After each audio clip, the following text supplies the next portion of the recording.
Señor presidente, señorías, señor ministro, hace un par de meses, el 7 de octubre, la presidenta del Partido Popular de Cataluña defendió un sistema de financiación singular para su comunidad autónoma y varios representantes de diversas comunidades empezaron a cruzar propuestas en relación con la reforma del sistema de financiación autonómica.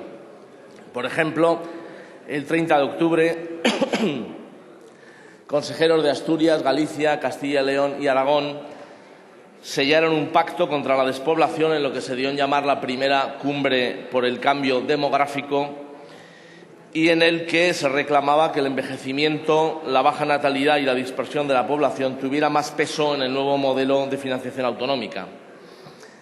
Ayer mismo el presidente de la Generalitat Valenciana le reclamaba al presidente del Gobierno un sistema de financiación autonómica que no hable de territorios, sino de personas. Lógico, en una de las comunidades autónomas más pobladas del Estado. Empiezo con esto, señor ministro, para que no me responda que no toca hablar de la reforma de la financiación autonómica. Claro que toca. Se ha abierto el melón, lo quiera usted o no.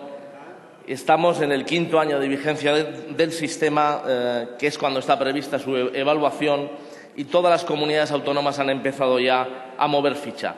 Todas hablan de reformar el sistema de financiación autonómica. Iba a decir incluso las del PP, pero es mejor decir sobre todo las del PP, que como usted sabe son casi todas. Parece, pues, un momento oportuno para poner en valor no solo datos estadísticos, no solo argumentos más o menos históricos, sino algo tan tangible como los preceptos estatutarios recogidos en los estatutos de autonomía que han sido aprobados por amplísimas mayorías por esta Cámara, por las Cortes Generales. Voy a centrarme en explicar el caso de Aragón. Se trata de un país con una singularidad territorial y demográfica que no ha sido atendida hasta ahora por ninguno de los sucesivos sistemas de financiación autonómica, ni los que favorecían a las comunidades autónomas con menor renta, ni los que favorecieron después a las comunidades más pobladas o a las de mayor renta. Bastan unos datos para constatar esa singularidad aragonesa que decía antes. 1.349.000 habitantes en 47.719 kilómetros cuadrados. O dicho en términos relativos, solo el 2,8% de la población española en el 9,4% de la superficie. Aragón tiene una densidad de 28 habitantes por kilómetro cuadrado, muy por debajo de la media estatal, que está en 93 habitantes por kilómetro cuadrado. Nuestro vasto territorio presenta un desequilibrio palpable.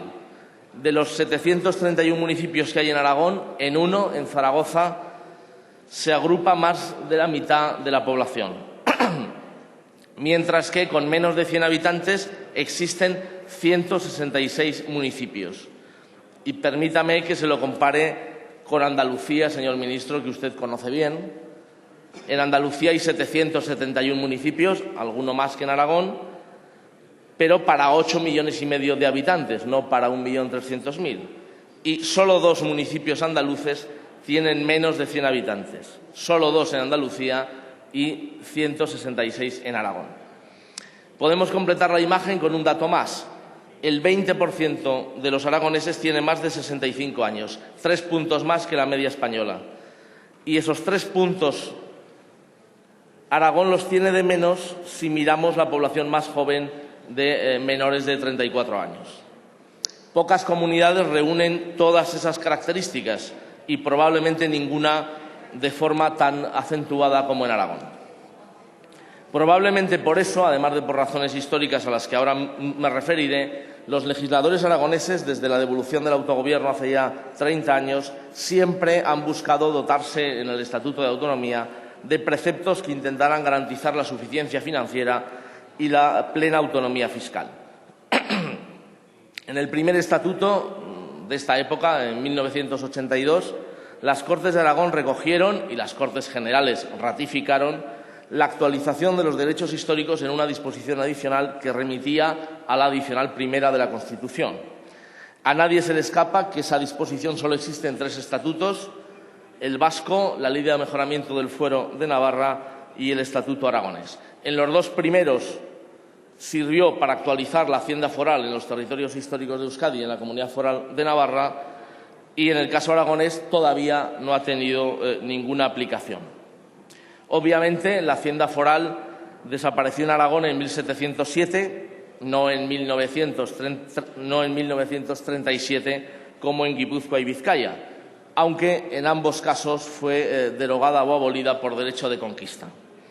Y digo esto para que se sepa que en Aragón, como nacionalidad histórica con derecho foral propio, siempre se ha mirado hacia la vecina Navarra como el horizonte de plena autonomía financiera.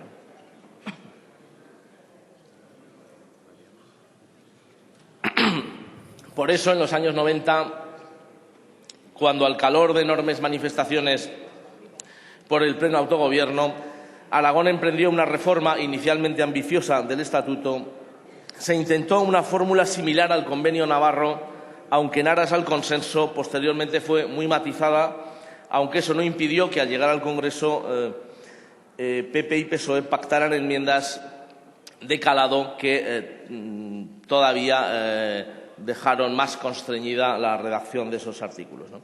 Ese es el tortuoso origen, contado con brevedad, del Acuerdo Bilateral Económico-Financiero incorporado al Estatuto de Autonomía de Aragón en 1996 y que hoy se encuentra en el artículo 108 del Estatuto.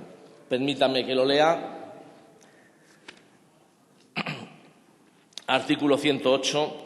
A los efectos de concretar lo dispuesto en el artículo 104 y de forma especial la participación territorializada de Aragón en los tributos generales que se determine y las condiciones para la aprobación de recargos sobre tributos del sistema fiscal general en el marco de lo dispuesto en el artículo 157.3 de la Constitución y en la legislación que lo desarrolle, la Administración General del Estado y la Comunidad Autónoma de Aragón suscribirán un acuerdo bilateral que se formalizará en comisión mixta y podrá ser revisado periódicamente de forma conjunta.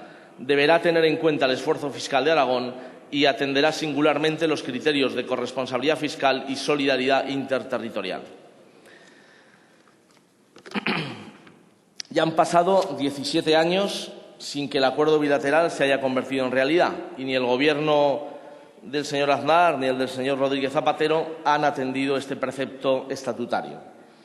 A ver si el presidente Rajoy es el que cumple con esta ley orgánica que, recordémoslo, forma parte del bloque de constitucionalidad, y digo yo que habrá que cumplir las leyes, ¿verdad, señor ministro? Dado el flagrante incumplimiento que he relatado, las Cortes de Aragón, en su última reforma estatutaria, la de 2007, incluyeron más preceptos específicamente destinados al ámbito económico-financiero. En primer lugar, el apartado 5 del artículo 107, que menciona los criterios que deben atenderse para determinar la financiación que corresponde a Aragón dentro del sistema, esto es, esfuerzo fiscal y estructura territorial y poblacional, especialmente envejecimiento, dispersión y baja densidad de la población, así como los desequilibrios territoriales. Y, en segundo lugar, la creación de órganos bilaterales, la Comisión Bilateral de Cooperación Aragón-Estado, en el artículo 90, y especialmente la Comisión Mixta de Asuntos Económico-Financieros Estado-Comunidad Autónoma de Aragón, en el artículo 109, que es la que debería reunirse para tratar de estas cosas, pero que lamentablemente no lo hace. De hecho, no se ha reunido nunca en estos 7 años. Y así, cuando se abre el melón de la financiación autonómica, sus señorías entenderán que desde Aragón digamos: oiga, estamos aquí, en nuestro estatuto se dicen una serie de cosas que deberían cumplirse.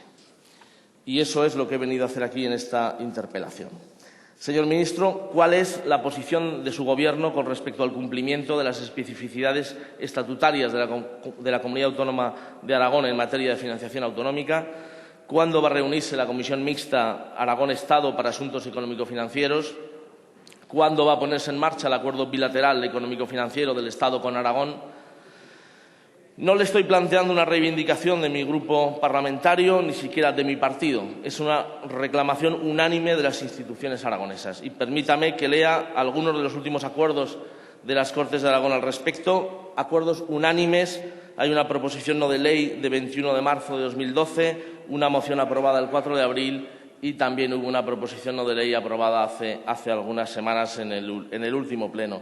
Leo un párrafo para que quede claro de lo que estamos hablando. Las Cortes instan al Gobierno, etcétera, etcétera, instan a que dicho modelo de financiación autonómica, como mínimo, incluya negociar y suscribir con el Estado el acuerdo bilateral económico-financiero previsto en el artículo 108 del Estatuto de Autonomía de Aragón, poniendo fecha conjuntamente con el Gobierno central para la reunión de la comisión mixta prevista en el citado artículo.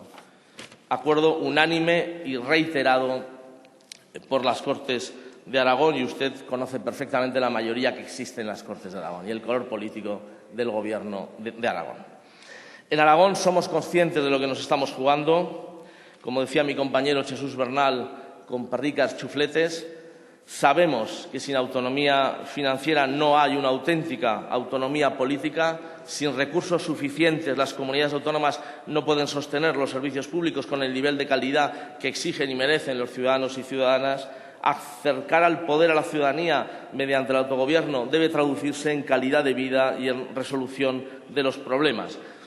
Pero para que autogobierno signifique bienestar, el primer reto que hay que abordar es el de la autonomía financiera. Y no es lo mismo sostener el estado de bienestar en una conurbación que en un territorio despoblado como Aragón. La singularidad territorial y demográfica aragonesa exige un mayor coste en la puesta en funcionamiento y en el mantenimiento de los servicios públicos. Por eso necesitamos un acuerdo bilateral específico, y además porque lo prevé el Estatuto de Autonomía de Aragón, que es una ley orgánica que aprobaron en el Congreso y en el Senado por amplísima mayoría, por unanimidad casi, y lo hicieron dos veces, en la reforma de 1996, cuando se incluyó, y en la reforma de 2007, cuando se ratificó. Nadie podrá decir que se trata de un error. Es una enmienda del Partido Popular, pactada con el PSOE y aprobada por estas Cortes Generales una vez en el año 96 y otra vez en 2007. Cúmplanla, está en su mano. Muchas gracias.